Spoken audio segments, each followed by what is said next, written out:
Hey guys, welcome back.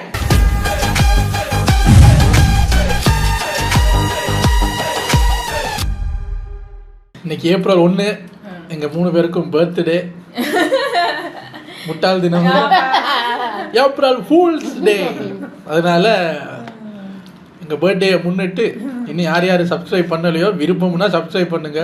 இல்லாட்டி எங்களுக்கு இப்படி தான் சப்ஸ்கிரைப் பண்ணாமல் ஒளிஞ்சிருந்து பார்க்குறதான் பிடிச்சிருக்குன்னா ப்ளீஸ் கேரி ஆன்.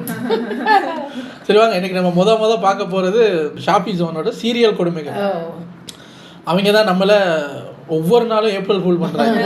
அதனால் ஏப்ரல் ஃபூல் அன்னைக்கு அவங்க என்னென்ன பண்ணி வச்சுருக்காங்க அப்படிங்கிறத பார்ப்போம், அந்த சீரியல் கொடுமைகள் பண்ணுறவங்க.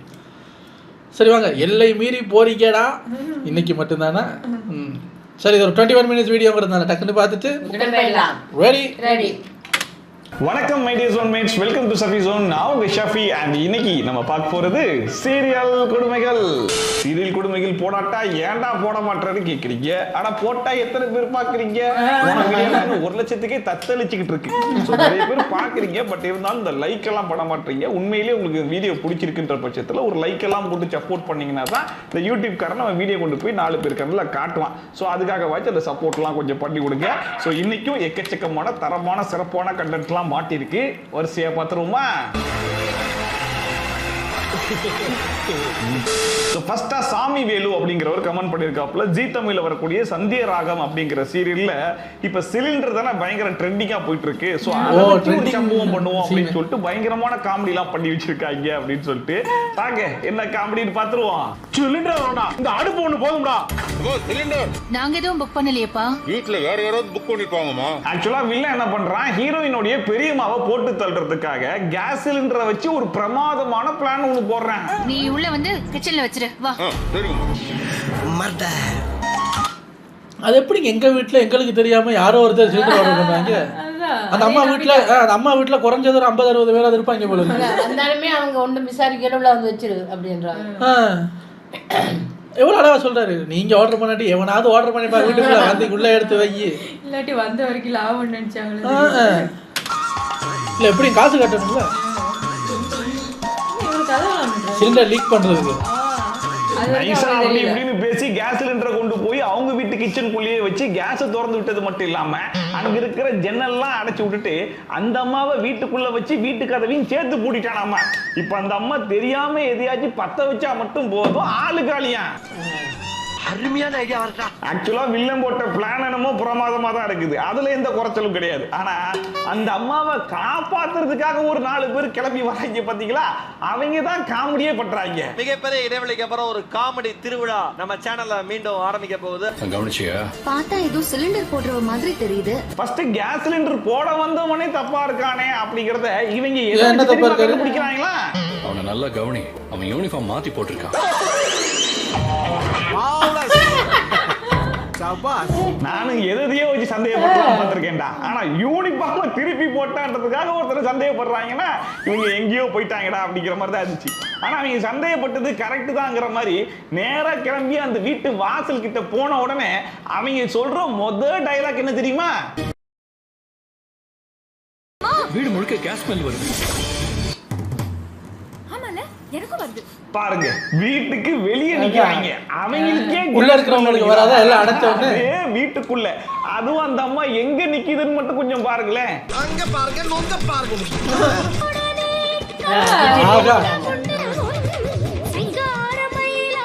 சவுண்ட் அதிகமா வச்சதுனால இவங்க கதவை தட்டுறதும் காலிங் பெல் அடிக்க. அத சொல்லுங்க, சவுண்ட் அதிகமா வச்சதுனால அவங்களுக்கு சிலிண்டர் ஸ்மெல் கேட்கல. இல்ல அப்படி ஒரு நோய் இருக்கு எனக்கு. உண்மையாவே இருக்கு, சீரியஸா இருக்கு.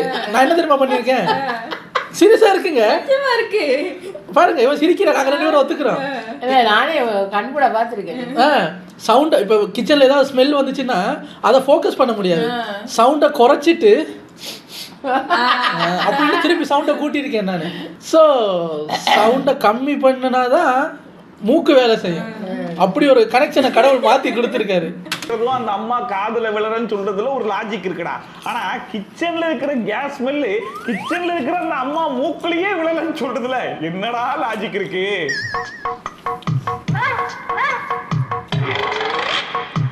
இது டூ மச், இது டூ மச்.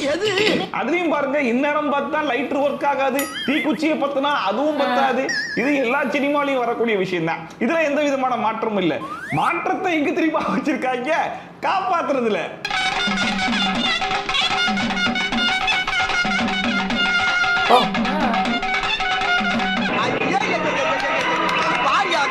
சரி போய் தட்டி விடு. ஒருத்தன் கதவையே உடைச்சி வீட்டுக்குள்ளேயே வந்துட்டான். ஆப்போசிட்ல தான் அந்த அம்மா நிக்குது, கையில தீக்குச்சியோட. இந்த இடத்துக்கு நம்மளா இருந்தா என்ன பண்ணுவோம்? ஒண்ணு எம்மா எம்மா பத்தாத அப்படின்னு கத்தி பார்ப்போம். சரி சவுண்ட் அதிகமா இருக்கு, காதுல விழாதுன்னா நேரா போய் தடுத்து விட்டுருவோம்ல. ஆனா சார் என்ன தெரியுமா பண்றாரு? நெருப்பு பிடிக்கட்டு நினைப்பவன் கடவுளை இன்னவங்க பத்தையே வைக்கல. ஏண்டா வாசல்ல இருந்து கிச்சனுக்கு ஒரு 100 அடின்னு ஒரு 100 மீட்டர்னு வச்சுக்குவோம். உன் வாசல்ல இருந்து கிணத்துக்கு 500 மீட்டரு, திருப்பி 500 மீட்டர் போறதுக்கு சாக்க நினைச்சு 100. அதுக்கு அதை எடுத்துட்டே வந்திருக்கலாம், அதை நினைச்சிட்டு. அதான் உள்ள என்ன நடக்க போகுதுன்னு உனக்கு தெரியுமில்ல. உள்ள வந்து பார்த்துட்டு இவன் இன்னும் சாகலையா, சரி சாகட்டும் அப்புறம் வருவோட்டு போன மாதிரி இருக்கு. நீங்க பத்த வச்சுக்கிட்டே இருங்க, நான் வந்துடுறேன் அப்படின்னு சொல்லி நேரா வீட்டுக்கு வெளியே இருக்கிற சாக்கு பையை எடுத்தது மட்டும் இல்லாம அந்த சாக்கு பையை ஈரமாக்குறதுக்கு சார் என்ன பண்றாரு பாருங்க.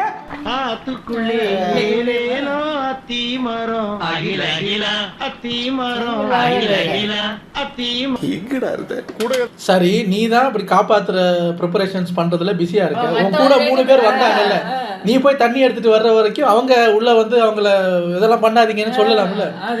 கிட்ட போறதுக்குள்ள அந்த பொம்பளை கொளுத்திருமோன்னு பயத்துல தண்ணி அடிக்கிறாங்க. தண்ணி எல்லாம் என்ன பண்ணுவாங்க, கிச்சன்லயே வாஷ் பேஷன் இருக்கு, அங்க போய் கூட நினைச்சிருக்கலாம். ஆனா இப்பதான் கிணத்துல இருந்து தண்ணி எல்லாம் இறைச்சி அந்த தண்ணியை எடுத்து ஊத்தி அதை ஈரமாக்கி அதை கொண்டு போய் எரிஞ்சு காப்பாத்திட்டானா. உன் கிட்ட போக மாட்டான் பாத்தியா? பாருங்க, அவன் கிட்ட போகல, அவனுக்கு பயம். மத்தவங்க வீட்டுக்குள்ளே வரல, அவங்க இவனை விட பயந்தான். பாருங்க, அவங்க இப்படி தீக்குச்சி எடுக்கும் போது இவன் போனான். இவன் போய் சாக்கு தேடி எடுத்து அதுக்கப்புறம் கிணத்துல தண்ணியை இறைச்சி சாக்கு அதுக்குள்ள போட்டு முக்கி வர்ற வரைக்கும் அந்த அம்மா அப்படியே கொளுத்துறதுக்கு போய்கிட்டே இருக்கு. சரி, எதையாவது தூக்கி போட்டு அவங்கள அந்த தீக்குச்சியை தட்டி வைக்கிறதுக்கு நனைஞ்ச சாக்கு தான் சரி வருமா? வீட்டுக்குள்ள இருக்கிற ஏதாவது ஒரு பொருளை தூக்கி எரிஞ்சிருக்க வேண்டியதானே, என்னன்னு கேட்டிருப்பாங்க. அப்படி சொல்லியிருக்கலாம். அவங்க அப்ப நெருப்பு எரியுதுன்னா நனைஞ்ச சாக்கு எடுத்துட்டு போய் மூடலாம். இப்படி தூக்கி அந்த நெருப்பட்டியை தட்டி விடுறதுக்கு நனைஞ்ச சாக்கு தான் வேணுமா? அது என்ன ஃபர்னிச்சர் இல்லாத வெறும் வீடா? ஏதாவது இருக்குமில்ல, என்னத்தையாவது தூக்கி எறிய வேண்டியதானே. ஒரு பெரிய கம்பை கொண்டாரு பூட்டை. ஆமா, நீ பூட்டை உடைக்கிற கம்பை உள்ள எடுத்து வந்துருந்தா அதை தூக்கி போட்டு அவ்வளவு ஏன் உன் செருப்பை கலட்டி அப்படியே எரிஞ்சிருக்கலாம் இல்ல. அப்ப அந்த செருப்பு போய் விழுந்தோன்னே என்ன கிச்சனுக்குள்ள செருப்பு வருதுன்னு அம்மா பார்த்துருக்கோம், அப்ப சைகையில காட்டியிருக்கலாம். சரி, ஏதோ காப்பாத்திட்ட விடு. ஆனா இவன் இவ்வளவு வேலை பார்த்துக்கிட்டு இருக்கிற வரைக்கும் அந்த அம்மா இன்னும் வச்சுக்கிட்டே இருந்துச்சு பாத்தீங்களா, அங்க நிக்குது.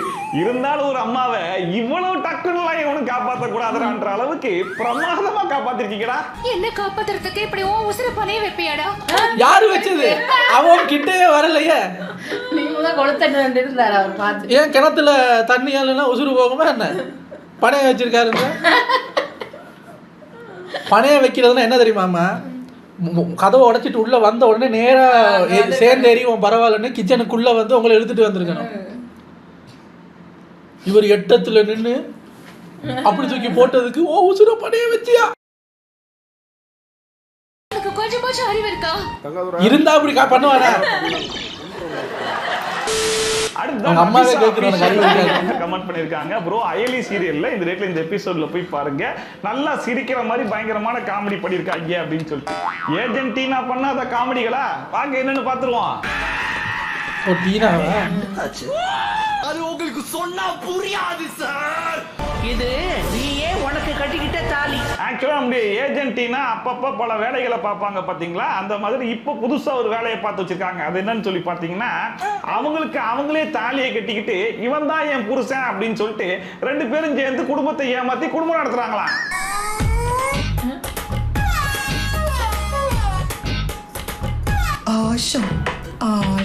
ஆனா இந்த விஷயம் யாருக்கும் தெரியாதுன்னு நினைச்சிட்டு இருந்தாங்க நம்ம ஏஜென்டினா. ஆனா தனக்கு தானே தாலி கட்டின விஷயத்தை ஒரு பாட்டி பார்த்துட்டு வந்து குடும்பத்துக்கிட்ட போட்டு கொடுத்துட்டாங்க. நானே தாலி கட்டிக்கிட்டேனா? நான் ஏன் அப்படி பண்ணுவேன்? நான் கோயில்ல பார்த்தது ஒன்னாதான் போட்டு விட்டா ஜோலி முடிஞ்சு. ஆனாலும் நம்ம ஏஜென்டினா என்ன சும்மாவா தக்காளி தொக்காச்சே அப்படி இப்படின்னு பேசி சமாளிச்சு விட்டாங்க. ஆனா அந்த வீட்டுக்குள்ள சில வில்லிகள் சுத்துவாங்க, அவங்களுக்கு இதே வேலையா தானே இருக்கும். அவங்க என்ன பண்றாங்க, நீங்க உண்மையிலே கல்யாணம் பண்ணல பண்ற மாதிரி பாவலை காட்டிட்டு வந்து நாங்க கல்யாணம் பண்ணிட்டோம்னு பொய் சொல்ல போறீங்க. நீங்களே உங்களுக்கு தாலி கட்டிக்க போறீங்க. இது ஃபேக் மேரேஜ். எதுக்கு கோயிலுக்கு போனீங்க? எங்கேயாவது ஓரமா ஒரு மரத்தடியில் நின்று இல்லாட்டி உங்க வீட்டிலேயே எங்கேயோ ரூம்ல இருந்து தாலியை கட்டிட்டு நேரா வீட்டுக்கு வர வேண்டியதானே. பண்றது போங்க கல்யாணம் அந்த கோயில்ல தான் பண்ணுவோம்னு இந்த கிளவி பாட்டு பிடிச்சு ஒளிஞ்சிருந்து பண்ண வேண்டிய விஷயத்தெல்லாம் பப்ளிக்ல பண்ணிட்டு ஒரு கிழவி கிட்ட போய் மாட்டிருக்கேன் டீனா. ரைட்டு, தாலியை அறுத்து எடுத்துட்டு போயிருவோம், அப்ப மறுபடியும் தாலி கட்டுவாங்கல்ல, அப்ப மாட்டிப்பாங்கன்னு ஒரு பிளான போடுறாங்க. அவ கழுத்துல இருக்கிற தாலி செயினை கட் பண்ணி விட்டுலாம். நான் சிவாவை திரும்பவும் மயிலை கழுத்துல தாலியை கட்ட சொல்லுவாங்கல்ல, தெரிஞ்சிரும் அவங்க உண்மையாவே கல்யாணம் பண்ணிக்கிட்டாங்களா இல்லையா.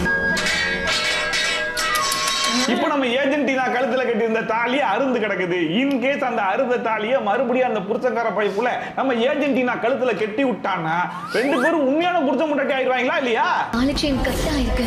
எல்லாத்துக்கும் ஒரு பரிகாரம் இருக்கு. நான் சொல்ற மாதிரி செய்ய. அந்த கிழவி வீட்டுல தங்கிருச்சு.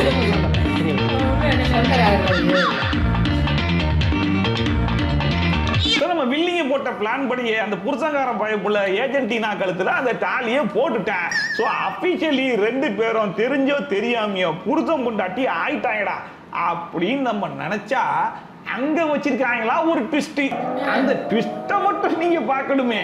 பார்த்த நின்ன இடத்துல மூத்திரம் போயிருவடா. சிவா, தாலிய ஹேர் பண்ணல மாட்டுற மாதிரி போட்டு விடுங்க, நான் அட்ஜஸ்ட் பண்ற மாதிரி பண்ணிக்கிறேன். எது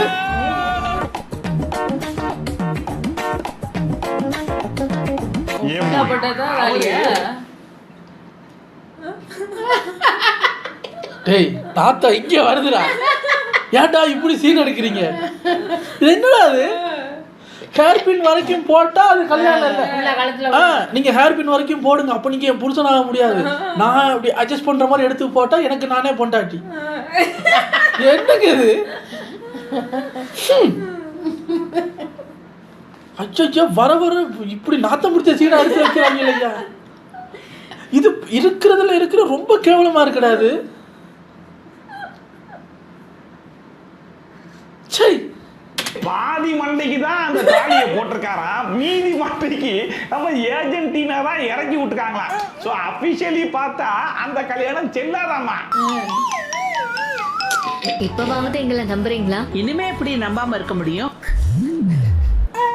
சோ இதுக்கு முன்னாடி நம்ம ஏஜென்டினா எப்படி அவங்களுக்கு அவங்களே தாலி கட்டி ஏமாத்துனாங்களோ அதே மாதிரி இப்ப பாத்தீங்கன்னா அந்த புருஷங்கார பைப்புல ஏஜென்டினா தலையில இருந்த ஹேர்பினுக்கு தான் தாலி கட்டியிருக்காரு தவிர்த்து ஏஜென்டினா கிடையாது.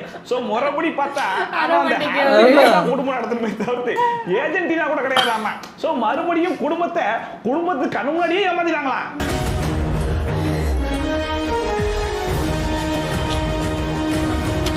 ஏமா நீங்க தான் உங்க குடும்பம் கல்யாணம்னா சொந்தக்கார அத்தனை பேரும் மாப்பிள்ளை பொண்ணுக்கு பின்னாடியில நிப்பீங்க. இன்னைக்கு என்ன எல்லாம் திரும்பி முன்னாடி உட்காந்துருக்கீங்க. ஒருத்தனாவது பின்னாடி வந்திருந்தா மாட்டிருப்பாங்கல்ல. என்னமா நீங்க ட்விஸ்ட் எல்லாம் வைங்கடா, தாராளமா வச்சுட்டு போங்க, நாங்க எதுவும் சொல்லல. ஆனா இப்படி எங்க உசுரமாங்கிற மாதிரி ட்விஸ்ட் எல்லாம் வைக்காதீங்கடா. இன் கேஸ் நாளை பின்ன இல்ல அவன் எனக்கு தாலி கட்டல ஹேர் பின்னுக்கு தான் தாலி கட்டல எப்படி ப்ரூவ் பண்ணுவீங்க? அன்னைக்குன்னு புசுக்குன்னு ஒரு சிசிடிவி ஃபுட்டேஜ் தூக்கிட்டு வருவீங்க. கரெக்டா? நோட் பண்ணுங்கப்பா பின்றாம்பா. அடுத்ததா சந்தியா அப்படிங்கிறவங்க என்னோட இன்ஸ்டாகிராமுக்கு வந்து மெசேஜ் அனுப்பிச்சிருந்தாங்க. சின்னஞ்சிறு கிளியே அப்படின்னு சொல்லிட்டு ஜீ தமிழ்ல வரக்கூடிய சீரியல்ல இந்த ரேட்ல இந்த எபிசோட்ல போய் பாருங்க. ஒரு பயங்கரமான பைக் ரேஸுங்க. அதுல அவங்க பண்ண காமெடி பாருங்க, குபீர்னு சிரிச்சிருக்கீங்கன்னு போட்டு வச்சிருக்காங்க. என்ன காமெடின்னு பாத்துருவோம்.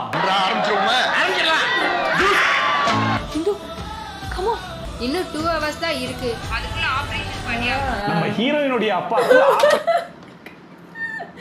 அது ஒன்றும் இல்லைங்க, பசி காது அடைச்சதுல பைக் ரைஸ் வந்து ஃப்ரைட் ரைஸ்ன்னு கேட்டுருச்சு. எனக்கு அப்படிதாங்க. பார்த்தீங்களா, உனக்கும் இசுக்கு இசுக்கு நான் கேட்குது, எனக்கும் இசுக்கு இசுக்குன்னு தான் கேட்குது. ஆனால் சொன்னால் நம்ப மாட்டீங்க, இப்போதான் தின்னுட்டு வந்து உட்காந்துருக்காங்க. அங்கே திங்கிறதுக்கு முடியாதான், இங்கே ரியாக்ஷன் பண்ணிக்கிட்டே திம்பான் அப்படின்னு சிப்ஸ் தான் தின்னான். ஆனாலும் பசி அட்டங்கவே மாட்டேங்குது. பைக் ரைஸ் என்னோட ஃப்ரைட் ரைஸ் ஆகா அப்படின்னு கேட்குது. இது இவரோட தப்பு, இவர் தான் அப்படி சொல்றாரு. ஆமா, உங்க தப்பு தான் சார். என்ன சார் ஃப்ரைட் ரைஸ்ங்கிறீங்க? ஆனா சூப்பரா ஸ்கூட்டில ரேஸ் பண்ணாங்க பாத்தியா. ஆபரேஷனுக்கு 2 லட்சம் ரூபாய் தேவையா, ஆனா கையில காசு இல்ல. இந்நேரம்னு பார்த்து ஒரு பைக் ரேஸ் நடத்துறாங்க. அதுல வின்னிங் அமௌண்ட் எவ்வளவு தெரியுமா? 2 லட்சம் ரூபாய் பரிசாக வழங்கப்படும். அது எப்படி சரியான அமௌண்ட்? பைக் ரேஸ்ல கலந்துக்கிட்டு வின் பண்ணி அந்த 2 லட்சம் ரூபாயை கொண்டு வந்தா மட்டும்தான் அவங்க அப்பா உசுரையே காப்பாற்ற முடியுமா? பணத்தை ஏற்பாடு பண்ணிட்டீங்களா இல்லையா? என் தங்கச்சி பணத்தை ஏற்பாடு பண்ணதான் போயிருக்கா. ரொம்ப டச்சிங்கா இருக்குல்ல. நான் நிச்சயமா பணத்தோட தாங்க வருவேன், எதுக்கும் கவலைப்படாத. சரிடி. இதுக்கு முன்னாடி இப்ப கேஸை வச்சு காமெடி பண்ணாங்க பாத்தீங்களா, அதே சீரியல்ல ஹீரோயினுக்கு இதே மாதிரி ஒரு சிச்சுவேஷன் வரும். அப்ப அவங்க போய் டென்னிஸ் விளையாடி 1 லட்சம் ரூபாயை ஜெயிச்சு கொண்டு வந்து காப்பாத்துறாங்க. இப்ப அதே மாதிரி ஒண்ணுதான் இந்த சீரியல்ல ட்ரை பண்றாங்களா. இதுல வெற்றி பெற்ற தனலட்சுமிக்கு பரிசாக 1 லட்சம் ரூபாய் வழங்கப்படுகிறது.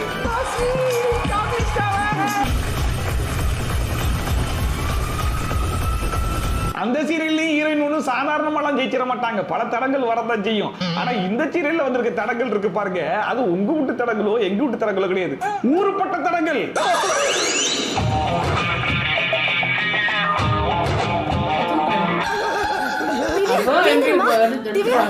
வில்லி லைட்டா காட்டின ஜர்க்கிலேயே நம்ம ஹீரோயின் போயிட்டு ஓரமா பார்க் பண்ணிட்டாங்க. சரி ரைட்டு, ரேசனா பல பேர் கீழே விழத்தான் செய்வாங்க.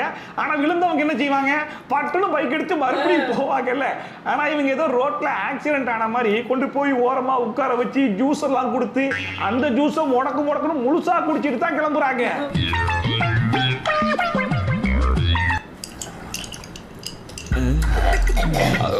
தேங்க்ஸ்ண்ணா.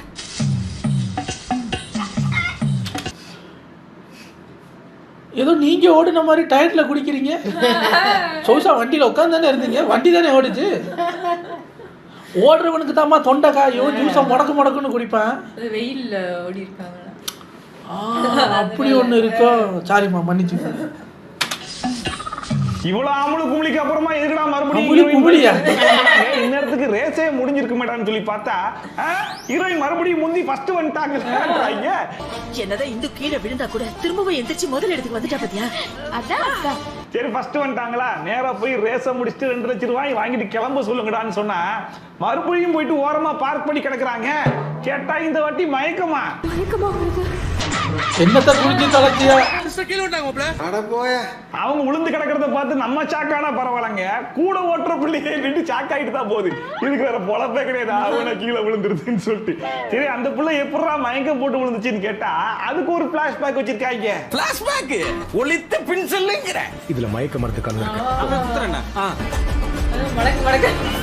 நம்ம ஹீரோயின் முடக்குன்னு குடிச்சு பாத்தீங்களா ஜூஸ், அதுலதான் வில்லன் வந்து மயக்க மருந்தையே கலந்து விட்டுருக்கானாம. நீ மயக்க மருந்து கொடுத்து மயக்கம் போட வைக்கலாம், ஆனா நான் பைப்பைய புடிங்கி மயக்கத்தை கலைச்சிருவேடா சொல்லிட்டு ஹீரோ போய் பைப்பை புடிங்கிட்டு இருக்காரு. புடிங்கி தண்ணி அடிங்க.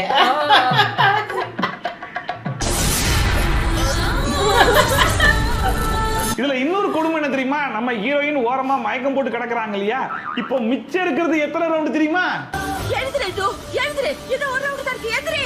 எழுந்திரிமா, செஞ்சு என்ன சாகடிச்சிருக்கோம். மிச்சம் இருக்கிறதே ஒரு ரவுண்ட் தானா, அந்த ஒரு ரவுண்டுக்கு இவங்க மயக்கம் தான் போட்டு கிடக்குறாங்க.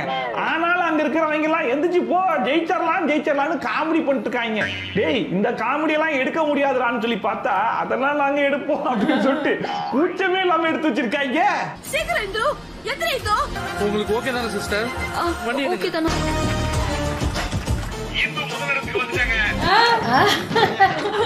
ஃபர்ஸ்ட் வாட்டி கீழே விழுந்து ஒரு கால் மணி நேரம். ஏம்மா விழாம நேரா ஓட்டிக்கிட்டு வந்தவங்களையெல்லாம் முந்துனது நீ யாரு தெரியுமா? 2 தடவை மயக்கம் போட்டு தரம் அமரம் உட்காந்து ஜூஸ் எல்லாம் குடிச்சிட்டு அதுக்கப்புறம் மயங்கி விழுந்து கொஞ்ச நேரம் ரெஸ்ட் எடுத்து உனக்கு ஃபேக் ரெயின் எல்லாம் வர வச்சு பேச்சுவார்த்தை நடத்தி அனுப்பி நீ ஜெயிச்சிருக்கன்னா உன் கூட வந்தவங்களாம் எவ்வளவு தத்தியா இருக்கும்.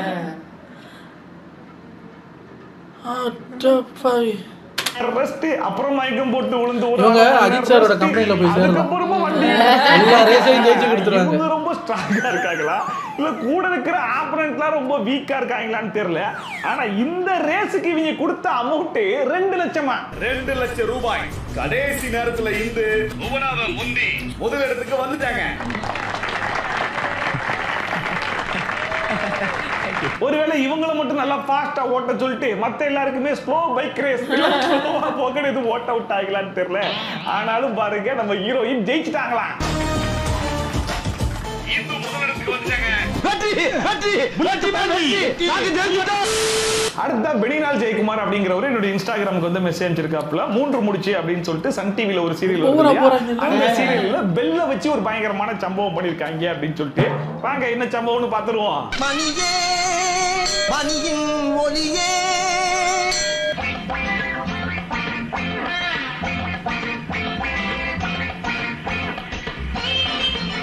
ஆக்சுவலா ஹீரோவா அந்த குடும்பத்துல பெருசா பிடிக்காது. ஆனாலும் ஹீரோ என்ன சொல்றான், என் தங்கச்சிக்கு நான் தான் கல்யாண பத்திரிக்கை அடிப்பேன் அப்படின்னு சொல்லிட்டு அடம் பிடிச்சி கல்யாண பத்திரிக்கை எல்லாம் அடிச்சுட்டு வந்துட்டேன். ஆனா அந்த குடும்பத்துக்கு தான் பிடிக்காதுல்ல. அதுல ஒருத்தன் என்ன பண்றான், அந்த பத்திரிக்கையை எடுத்து கொண்டு போய் குப்பையில போட்டு வந்துடுறான்.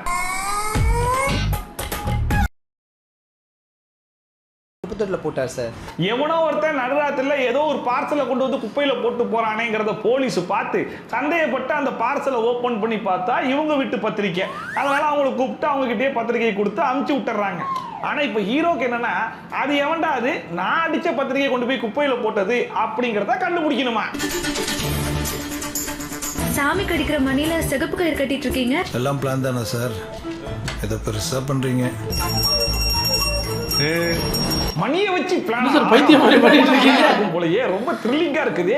என்ன பிளானுங்கிறது தெரிஞ்சுக்கிறது ரொம்ப ஆர்வமா இருக்கேனே அப்படிங்கிற மாதிரிலாம் நீங்க எதிர்பார்த்தீங்கன்னா அந்த மனுஷன் போட போற அந்த பிளானை மட்டும் கொஞ்சம் போய் கேட்டு வாங்க. இன்விடேஷன் பண்டல் எடுத்துட்டு எப்படியும் கார் தானே எடுப்பாங்க. அவங்கள கையும் களவுமா பிடிக்கிறதுக்காக தான் இந்த திட்டம். ஒழுங்கா புரியுற மாதிரி சொல்லு. டீடைலா சொல்ற, எல்லாத்தையும் தெளிவா கேட்டுக்கோ. என்னடா அனுமார் வால் மாதிரி போய்கிட்டு இருக்கு. வாசலுக்கு வெளியிலயும் போது பரவாயில்ல, அந்த மணியில ஒரு கட்டு, அந்த நூலை அப்படியே இழுத்து ஒரு 2 கிலோமீட்டருக்கு கொண்டு போய் அவர் காரோடைய ஹேண்டில்ல ஒரு கட்டா. இப்ப வந்து எவனாச்சும் ஒருத்தன் அந்த ஹேண்டில திறந்தான் அப்படின்னா அங்க டிங் டிங் டிங் டிங் பெல் அடிக்குமா. கார் எடுக்கிறதுக்காக இந்த கார் டோர் திறந்தாங்கன்னு வச்சுக்கோ, என்ன ஆகும்? மணி அடிக்கும். என்னடா நடக்குது? ஏண்டா ஒரு சிசிடிவியை வாங்கி யாருக்கும் தெரியாம பிக்ஸ் பண்ணி வச்சிருந்தாலே எவன் காரை எடுக்கிறான்றத கண்டுபிடிச்சு போயிருக்கலாம். ஆனா அதெல்லாம் அனாவசியம்னு ஒரு நூலை எடுத்து கெட்னியே அவன் ஹேண்டில இழுத்தா. என்னடா வர எபிசோடெல்லாம் இப்படி நாடுது. இவர் சொல்றாரு, என்ன தம்பி 2ஆம் வாட்டி நாடுதான். அனாவசியமா எபிசோட் மேல சந்தேகப்படாத. இல்ல இது எபிசோட் தான். ஏன்னா இது புது மனம் மாதிரி, மற்றது எனக்கு நல்ல பழக்கம். ஏன்டா இப்படி பண்றீங்க? நீ பத்திரிக்கையை கொண்டு வைக்க திருப்பி எடுத்து போய் குப்பையில போடுவானா? ஓம் பத்திரிக்கையை தூக்கி குப்பையில போடுறதுக்கு ஓ வண்டியிலே போவானா? நானா இருந்து நடந்து போயிருவேன். அப்ப நார்மல் எபிசோட் இல்ல. அப்ப நார்மல் எபிசோட் இல்ல. அந்த நூலை அத்துட்டு போயிடாதடா. இந்த கேள்வி இப்ப முக்கியம். இவங்க நார்மலா சீரியல்ல கொண்டு போனா கூட நம்ம பார்த்துட்டு போயிடலாம் போல இருக்கு. ஆனா நான் பிளான் போடுறேன், ட்விஸ்ட் வைக்கிறேன், இவங்க பண்ற அலப்பறம் இருக்கு பாத்தீங்களா? அதுலதான் காமெடியே பண்றாங்க. எப்படி?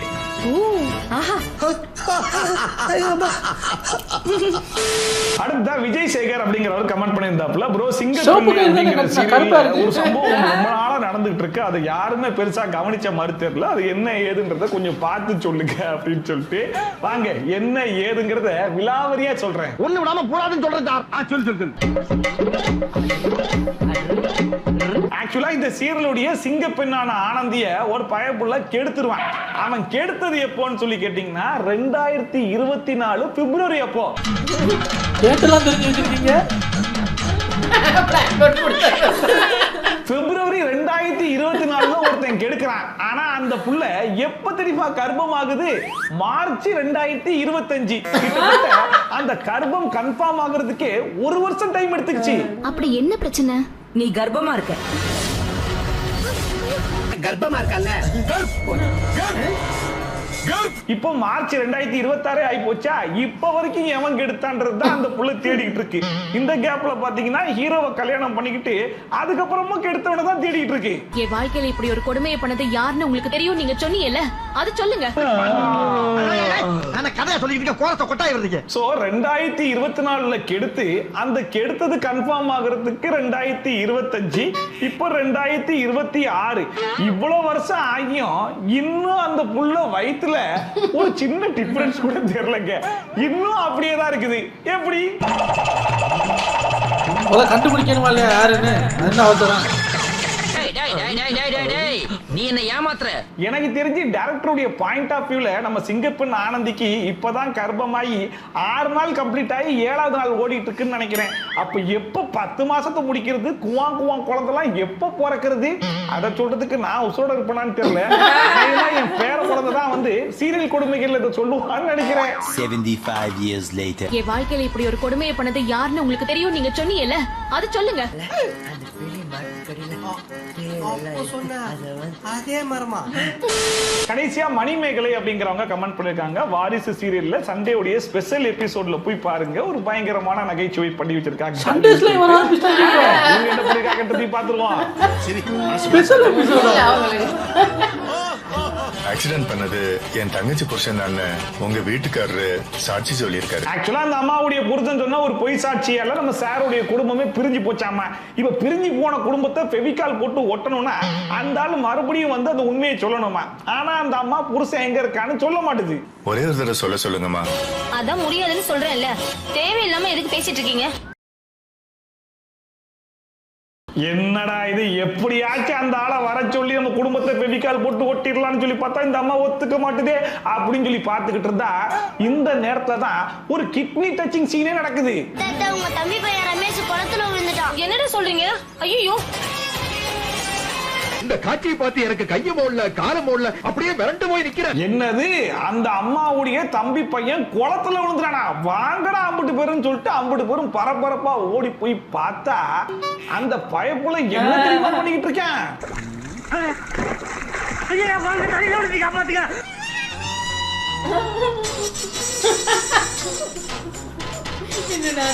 தண்ணிக்குள்ள இன்னைக்கு கப்பு ஓவரா இருக்கிறீங்களே. அந்த பையன் சொல்லுவான், அதுக்கு இவங்க கொடுக்குற 100 ரூபா பேட்டாவுக்காக உண்மையில போய் முங்கணுமா? நானு போயா அந்த பக்கம். நானே இன்னைக்கு ஒரு நாள் கேமியோ பண்ணலான்னு வந்தேன். இவ்வளவுதான் உட்காந்து என்னால தத்தளிக்க முடிஞ்சா காப்பாத்து. விட்டு பபிள் சுட்டுட்டு இருக்கான் பாத்தீங்களா? அந்த பையனை நம்ம ஹீரோயின் அவங்க உசுரை கூட பெருசா நினைக்காம அந்த உசுரை பணைய வச்சு காப்பாத்த போறாங்க. அந்த அருமையான காட்சியை மட்டும் கொஞ்சம் பாருங்களேன். எப்படி அவங்க நின்னுகிட்டே காப்பாத்துறாங்க பத்தியா? அவனே முட்டி போட்டு காப்பாத்திருக்கான். எப்படி நம்ம ஹீரோயினுடைய திறமை, அவங்க உசுரை கூட பெருசா நினைக்காம. தண்ணில விழுந்த ஒருவனை தன் உடுப்பில் ஒரு துளி தண்ணி கூட படாமல் காப்பாற்றும் ஹீரோயின் இந்த ஹீரோயின் தாங்க. அவங்க காலை கூட தண்ணியில நினைக்காம அந்த பைப்புலைய வாட தண்ணி வெளியே அப்படி சொல்லி நைஸா கூட்டு வந்தாங்க பாத்தீங்களா? இத பார்த்து அந்த அம்மா இம்ப்ரெஸ் ஆயிட்டாங்களா? ஒரு நிமிஷமா வாங்க என் கூட. சொல்லிரவா சொல்லுங்க. ஏமா, இதுக்கு நீதான் போய் கூட்டு வரணுமா? அந்த அம்மாவே தம்பி வாப்பா அப்படின்னு சொல்லிட்டா அந்த பையன் பாட்டு எஞ்சி வந்திருப்பானேன்னு சொல்லி கேட்டா, இது எதுக்காக சொல்ல மாட்டேன்னு சொன்ன அந்த அம்மா வாயால நான் சொல்லுவேன்னு சொல்ல வைக்கிறதுக்காமா.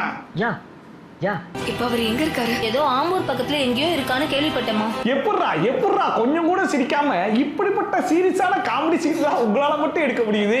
தன் வாலிப வயதிலிருந்தே பற்பல பயிற்சிகளை மேற்கொண்டு தன்னை இதற்காக வென்றே வலிமைப்படுத்திக் கொண்டிருக்கிறார். இன்னைக்கு இந்த வீடியோ பார்த்து கொஞ்சம் அந்த பையன் கேட்பான், சும்மா விளையாண்டுட்டு இருந்தேன் வேண்டா வெளியே எடுத்து விட்டு. அப்படிதான் இருக்கு. இப்படி ஆடிட்டு அவனுக்கு ஒரு ஆபத்து இல்லைங்க. அவன் கரையில இருந்து ஜாலியா விளையாண்டுட்டு இருக்கான். போங்கடா, இன்னைக்கு எபிசோடு ரொம்ப நாரி போச்சு. யூஸ்வலா அவர் கொண்டு வர்ற கிளிப்ஸ்ல ஏதாவது ஒரு கிளிப் தான் நாரும். இன்னைக்கு கொண்டு வந்த அத்தனை நாரு. ஸ்டார்டிங்ல அந்த தாலி போட்டாங்க பாத்தீங்களா, அங்க புடிச்சதுங்க நாத்தம் தண்ணியில தத்தளிக்கிற வரைக்கும் ஓவர் நாத்தமா இருக்குது ஐயா. நான் ரூம் ஸ்ப்ரே அடிச்சுட்டு அடுத்த வீடியோல வந்து சந்திக்கிறேன். Take care. Bye.